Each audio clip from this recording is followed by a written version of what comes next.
I regrettably have to start with a sad story. I tend to often tell my sad stories with a bit of a smile on my face. I don't know why that is, but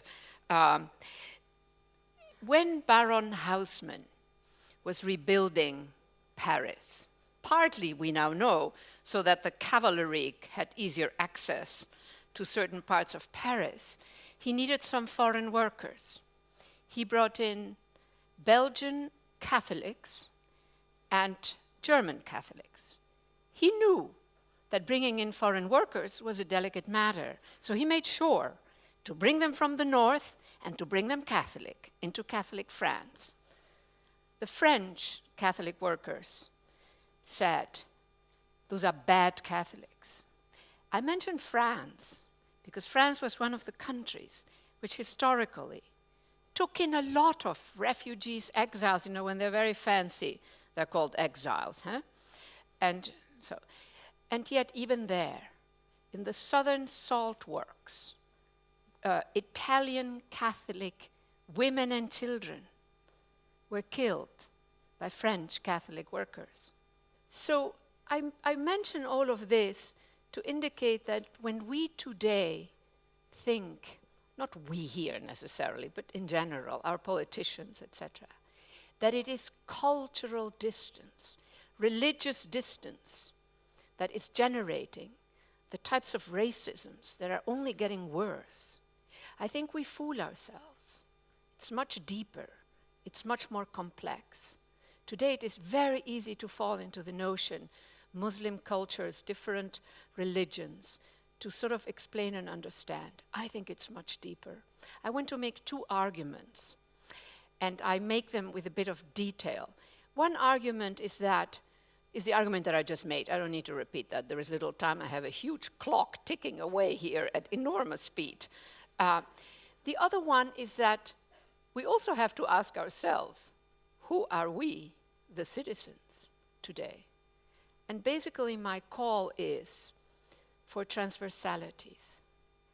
Right now, if I look at what are the emergent, the new architectures for membership, there are two. Besides, the standard issues of nationhood, etc. One is a very tight geography that cuts across north-south divide, east-west divide. It includes elites from Luanda in Angola and elites from Shanghai and elites in New York.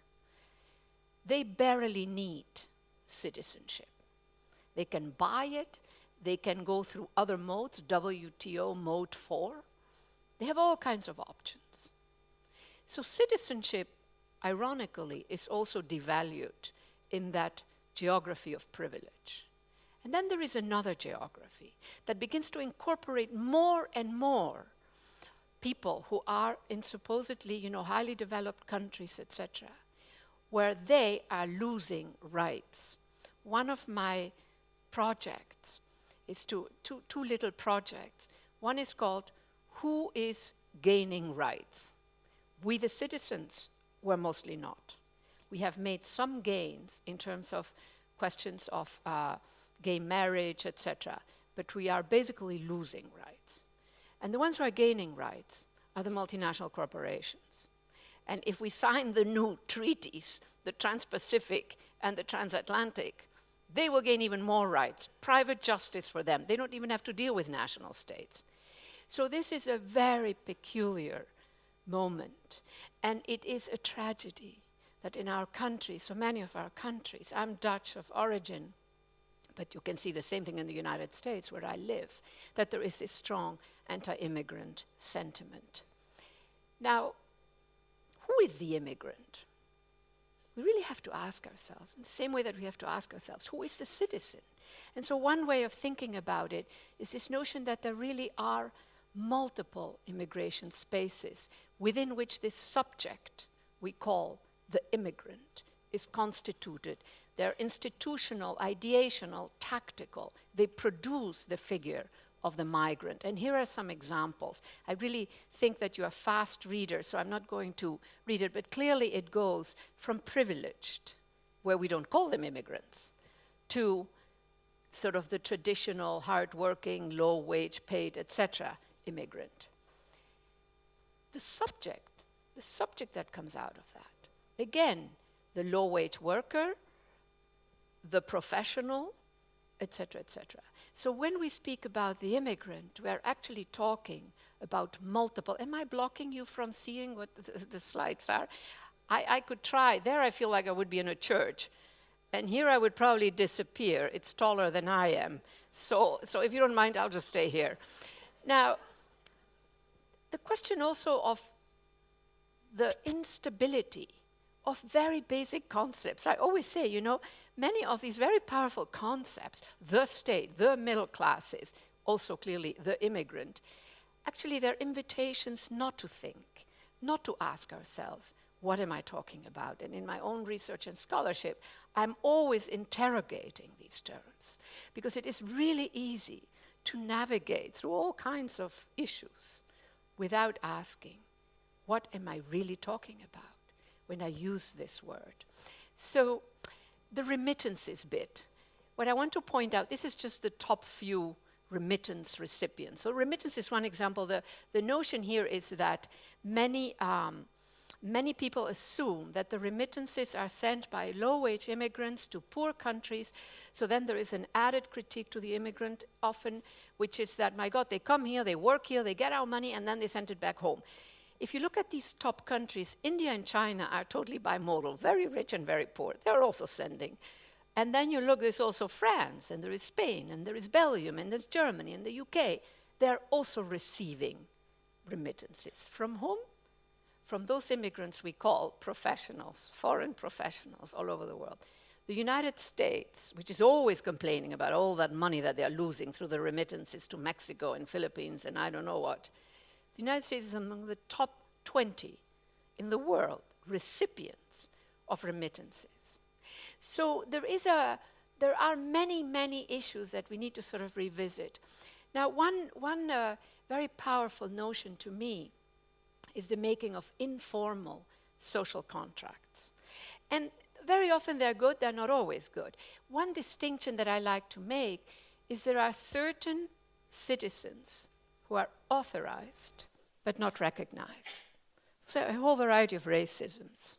So in the United States, many blacks are simply, they are authorized, they are actually citizens, but they're not fully recognized. In this last election that we made, we know for a fact that over 100,000 who were there to vote were not allowed to vote, and they were mostly minorities. And then we have, interesting, an emergent sort of option, possibility, unauthorized, but recognized. Now there are two variants. One is that top geography. They're actually not authorized to circulate among all of these countries with so much ease and to reside and to invest and to buy land and I don't know what all. But they can. But the other version of that is a long-term, undocumented immigrant who lives in a community, participates in all the rituals, take the child to school, the shots, and I don't know what. There are many. They're unauthorized, but recognized. And when I think of new modes of citizenship, I also think of the importance of that as some sort of ground. Now, what is happening today, I think, in Europe, in the United States, and probably in a bunch of other parts of the world, is the active making of a space of persecution. If I take the Latino population in the United States, there was a time when the United States was a space of opportunity. Never perfect, never very generous, but there was opportunity. Today, it's a space of persecution. Very important. The space of persecution is made. It is actively made through practices and through laws. And here again are a few ways, if you see the increase, and the years are there partly because that's before the crisis, this big economic crisis. So what you see is massive increases in a whole range of variables, that are constitutive of the story of control.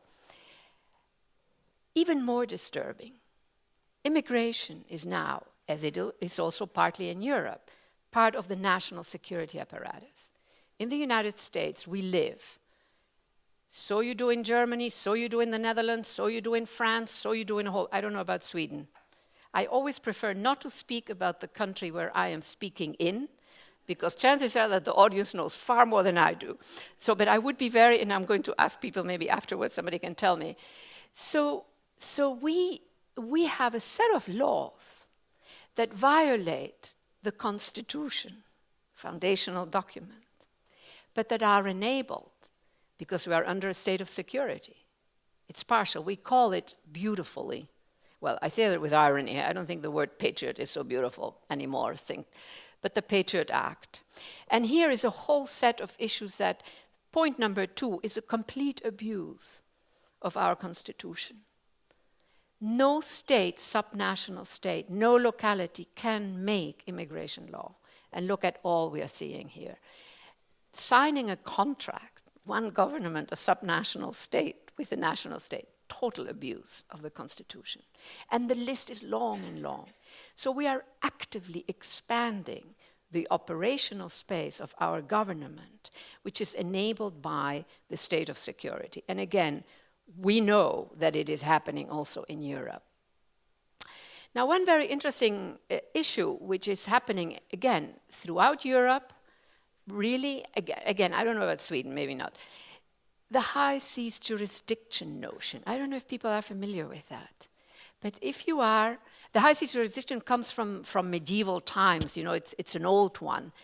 But the idea is that it is a zone, literally, in its origins, in the ocean, where merchant ships cannot always be subject to the law of their own state. Emergencies might arise, etc. So the law is suspended. In the Mediterranean, Little Sea, there also is a high seas jurisdiction. So some of you, I'm sure, know. There was a time when the attempt was to send the migrants back with, the undocumented coming over when they were in that high seas jurisdiction before they entered national waters, in this case of Italy, Greece, Spain, etc. Because there, they were not in, if they did that, they were not in violation of the non-refoulement law, that you are not allowed to send back, not to receive asylum seekers and refugees. But also in Charles de Gaulle, in JF Kennedy, in Schiphol, in a whole variety of airports. What have our governments done? In Heathrow also. They have implemented a high seas jurisdiction, which allows them to send back those they don't want, back on the plane you go, without violating a law. So my question with all of this is, we might think, okay, this is the immigrants, this is the undocumented, etc. But at what point does it reach the citizens? In the United States, it already is. So, it is a bit of an extreme. So one way of thinking about a lot of this is to think that we need to begin to disassemble some of these categories. Again, very, very quickly. I don't want to spend too much time on this. But power and powerlessness, very important. And one question I ask myself is, where do the powerless get to make a history? And one answer is in cities. And so I think that our cities are a crucial space. Big cities, slightly anarchic, I always think of the city as a complex but incomplete system. So an office park, very dense, is not a city. That's not the space I'm talking about. That is simple and closed rather than incomplete. But the notion of informal social contracts can thrive, can be generated in a city in a way that it cannot, again, in an office park. So there are very particular spaces. The question of exclusion and inclusion. Many citizens in a country like the United States are excluded. In fact, in my new book, I argue that we have to use stronger language. They're expelled, they're out. And increasingly they include your average middle-class American. It's not just racialized peoples. So there is something happening. I think it's a history that in the West, in the United States starts 30 years ago in the 1980s, and in Europe it really takes off also in the 1990s. Things have changed, and back to this notion of transversalities. how do we actually exit these vertical silos with respect to our nation state, etc., and begin to also see the possibility of transversalities. So now on to the question of who's gaining rights. And one of my hobbies is to look at this question. And it starts in 1996. Well, I should back up that my dear husband, Richard Sennett, thinks I work too hard. And so he told me, you need a hobby. Now, I grew up in Latin America, and his hobby is cooking. I'm very happy with his hobby. But, so I grew up in Latin America where the word hobby doesn't really exist. I mean, it's a very English Anglo word. And so it was 1996. Clinton had just signed his President Clinton in the United States, his immigration law. In this immigration law, which I studied, there was actually a whole set of issues that concerned us citizens and that took away rights. So one of them was the right of a citizen of the United States to go to a lower order court and launch a lawsuit on behalf of the rights of immigrants or of an immigrant case. We lost that right. We were excluded from using the judiciary zone to launch lawsuits. So I went to my husband and I said, Richard, I have a hobby. I am counting all the rights we are losing. He, of course, said that's not a hobby. But actually, and now I have a little network, because I've just written with other people in all these highly developed countries, and we are losing rights. And again, as I said in passing, if we sign those trans-Pacific, etc., treaties, we're losing more rights. So they're very trans-Pacific and transatlantic. Now, this is another version of losing rights, and I'm dying to raise your hands. Who has seen this map? This map has been in the public domain. In other words, there are a few people, but there are very few. It has been in the public domain since 2010. I would never show it here if it were not in the public domain. But this is over 10,000 buildings, mostly private, who are in the full-time business of gathering data on all of us who are in the United States. Whether you are a visitor, you also fall into that group. Whoever is in the territory of the country. Now, I want to dwell 2 minutes on this. These 10,000 buildings are huge. And in fact, if I just very quickly, if you go to Washington, which is the headquarters of the whole thing, 33 new buildings have been built to engage in this full-time looking. And they occupy 17 million square feet. And here are interesting points. The equivalent of almost 3 Pentagons, and the Pentagon is huge, or 22 US Capitol buildings. The US Capitol is the house of democracy. So that's very interesting. Now, back to this. Can I back up here? Yeah. So here is how this works. This is a full-time 24-hour, it never stops, gathering of data. My university has the right to read my email. They don't, because they are a proper institution. But if the chips are down, as we say, they would, of course, read it. But you know the story. I don't need to tell you that part of the story. What is interesting is it has about 1 million people, and of course Mr. Snowden comes out of this setup, right? He was in Hawaii, etc. So and those buildings are not included here. But they are full-time gathering 1 million people with top clearance. Very international, adorably international. If your best algorithm builder is an Indonesian mathematician, hey, she's there. So you have a whole really nice international setup of just great minds and very talented people. Mr. Snowden is very talented. And I'm very grateful, by the way, to Mr. Snowden. I don't know how other people feel, but because when I started to show this map in the United States, they couldn't get it. It was a visual event. Nothing against visual events, by the way.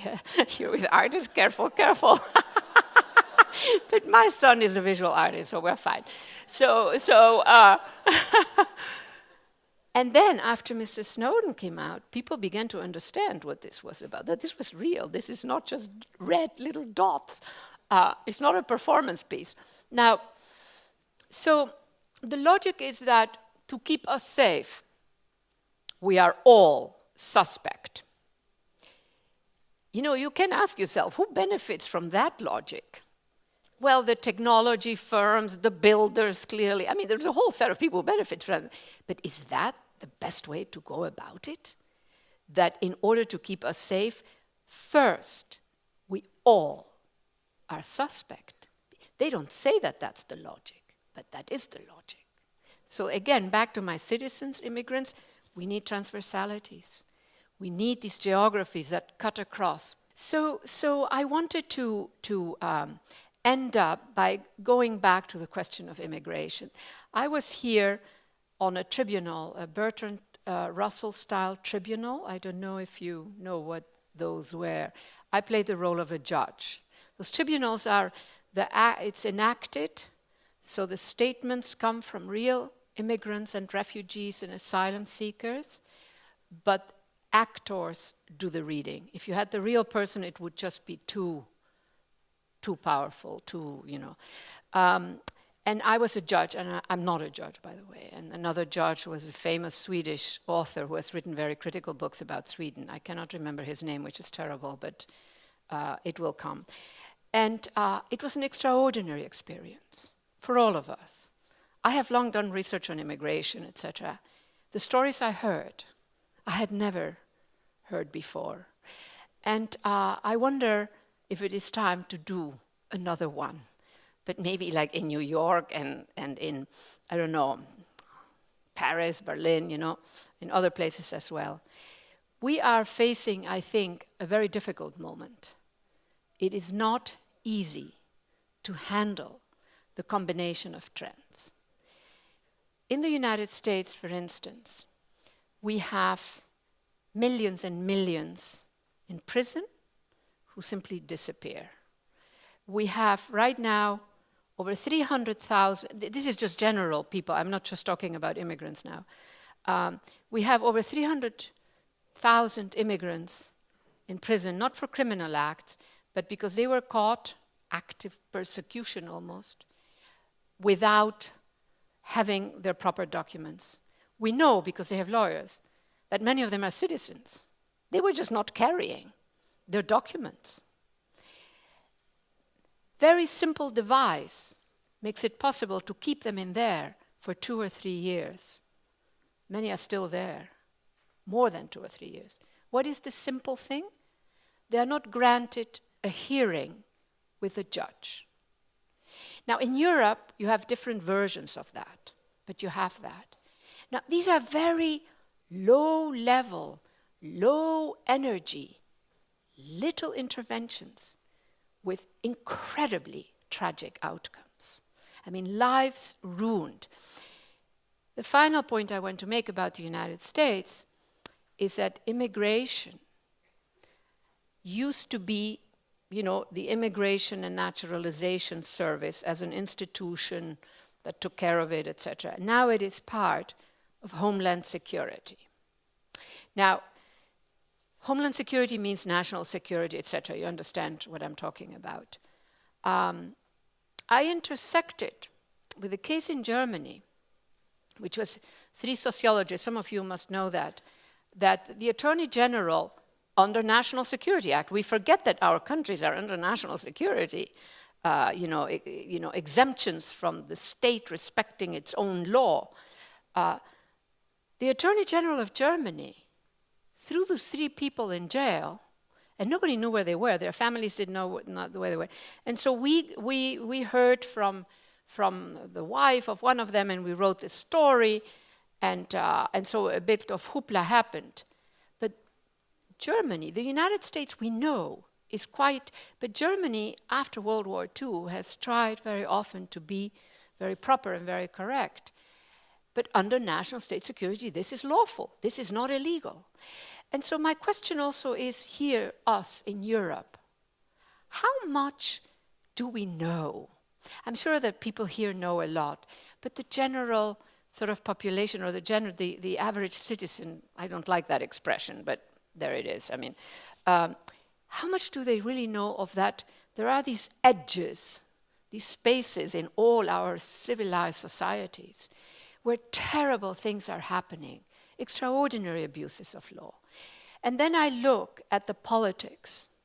And one thing that strikes me, in the United States, very, very strong, but I sense it in Europe as well, which is we don't have political language that say the working class family who is experiencing more poverty, the modest middle class person experiencing more poverty, who then, the only language that we have is the language of racisms and anti-immigrant, etc.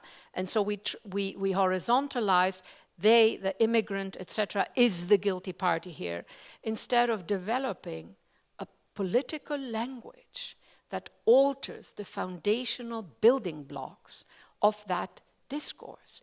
Now, I don't know how it is in Europe right now, but in the United States, it's really become extremely urgent that these going toward looking at the weaker, it's often blacks, but it's also immigrants, that the explanation for impoverishment of the middle class, for loss of jobs among the working class, etc., that is the other, the foreigner, etc.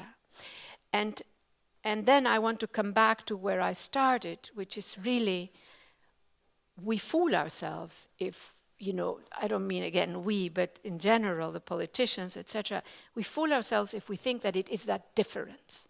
The differences are part of our humanity. There will always be there. Some differences are less attractive than others, for sure, but still, we need to go beyond that. And in that sense, I think that transversal, informal social contracts that can be beginnings of something that becomes more formal is a beginning, is a starting point. And also this notion that we, the citizens, are not as protected as we used to be. We, the citizens, are losing rights. We, the citizens, are sort of also at a loss with how do we begin to articulate a different kind of politics. So I want to leave you with this notion that it's not just the immigrants, the refugees, the asylum seekers. It is also very much just a general, larger population that has formal rights, is losing some of those formal rights, and is also informally being downgraded in the current sort of economics, political system that we have in our countries. I leave you with that very unhappy thought, but it really is a call to action. Thank you very much.